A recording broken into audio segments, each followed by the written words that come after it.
Bonjour à tous. Tout le monde connaît le nom de Job. Pauvre comme Job, ne dit-on pas? En fait, Job était très riche. Il avait d'immenses biens.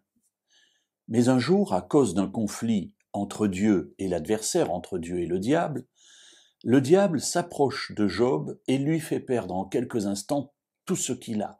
Non seulement ses troupeaux, son argent, sa maison, mais encore ses serviteurs, et enfin toute sa famille, ses enfants. Il ne lui reste en fait que sa femme. Des amis viennent pour l'encourager.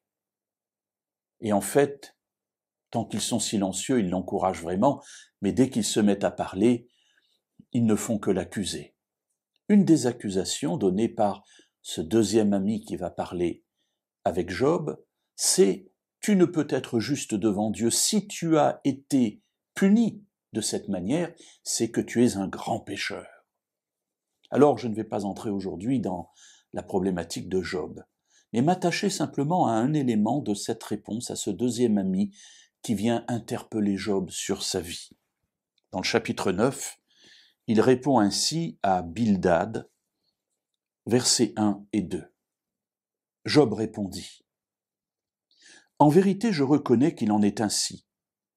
Comment l'homme serait-il juste devant Dieu ? » Voilà, mes amis, une question importante et extraordinaire.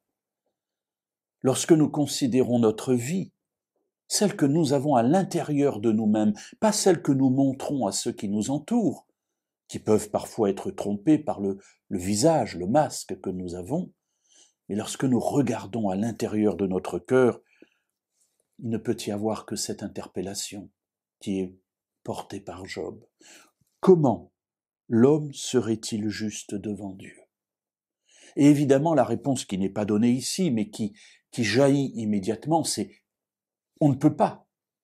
On ne peut pas être juste devant Dieu parce que Dieu est parfait, Dieu est saint, Dieu est tout-puissant, Dieu est notre créateur, et nous, nous sommes pécheurs. Et notre vie témoigne de ce que nous sommes.